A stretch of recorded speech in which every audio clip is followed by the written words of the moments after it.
Agnes Grey is the debut novel of English author Anne Bronte, writing under the pen name of Acton Bell, first published in December 1847, and republished in a second edition in 1850. 1. The novel follows Agnes Grey, a governess, as she works within families of the English gentry. Scholarship and comments by Anne's sister Charlotte Bronte suggest the novel is largely based on Anne Bronte's own experiences as a governess for 5 years. Like her sister Charlotte's novel Jane Eyre, it addresses what the precarious position of governess entailed and how it affected a young woman. The choice of central character allows Anne to deal with issues of oppression and abuse of women and governesses, isolation and ideas of empathy. An additional theme is the fair treatment of animals. Agnes Grey also mimics some of the stylistic approaches of Bildung's romans, employing ideas of personal growth and coming to age, but representing a character who in fact does not gain in virtue. The Irish novelist George Moore praised Agnes Grey as the most perfect prose narrative in English letters, too, and went so far as to compare Anne's prose to that of Jane Austen. Modern critics have made more subdued claims admiring Agnes Grey with a less overt praise of Bronte's work than Moore. Plot: Agnes Grey is the daughter of Mr. Grey, a minister of modest means, and Mrs. Grey, a woman who left her wealthy family and married purely out of love. Mr. Grey tries to increase the family's financial standing, but the merchant he entrusts his money to dies in a wreck, and the lost investment plunges the family into debt. Agnes, her sister Mary, and their mother all try to keep expenses low and bring in extra money, but Agnes is frustrated that everyone treats her like a child. To prove herself and to earn money, she is determined to get a position as a governess. Eventually, she obtains a recommendation from a well-placed acquaintance, is offered a position, and secures her parents' permission. With some misgivings, she travels to Welwood House to work for the Bloomfield family. The Bloomfields are rich and much crueler than Agnes had expected. Mrs. Bloomfield spoils her children while Mr. Bloomfield constantly finds fault with Agnes's work. The children are unruly and Agnes is held accountable for them despite being given no real authority over them. Tom, the oldest Bloomfield child, is particularly abusive and even tortures small animals.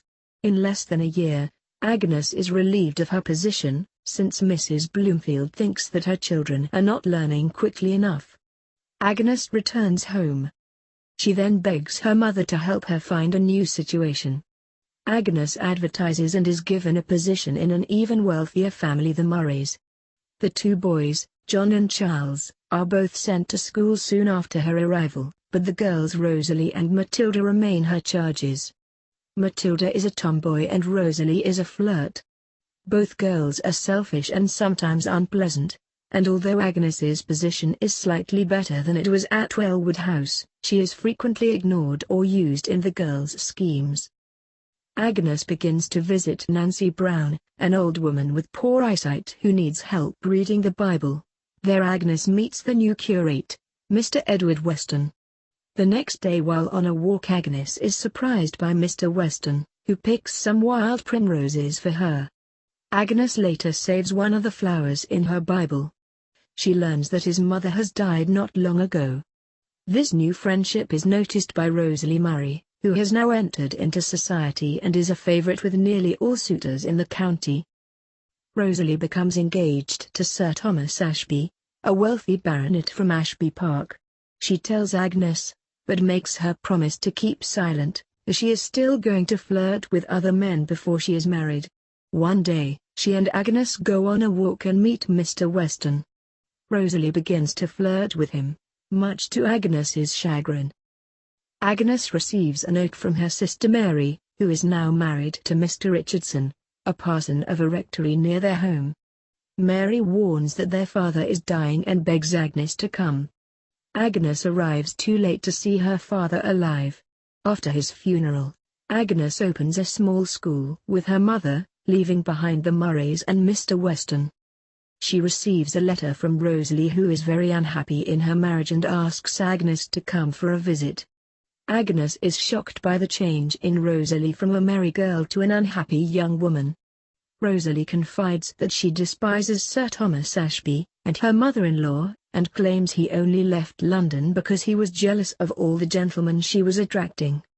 Agnes also hears that Mr. Weston has left the area, and she grieves, believing she will not be able to see him again. Agnes leaves Ashby Park and returns home. Several months after she arrives, she goes for a walk on the seashore and encounters Mr. Weston, who had been looking for her since he moved to the nearby parsonage. He is introduced to Agnes's mother, and they forge a bond. Agnes finds her attraction to him growing, and she accepts when he proposes marriage.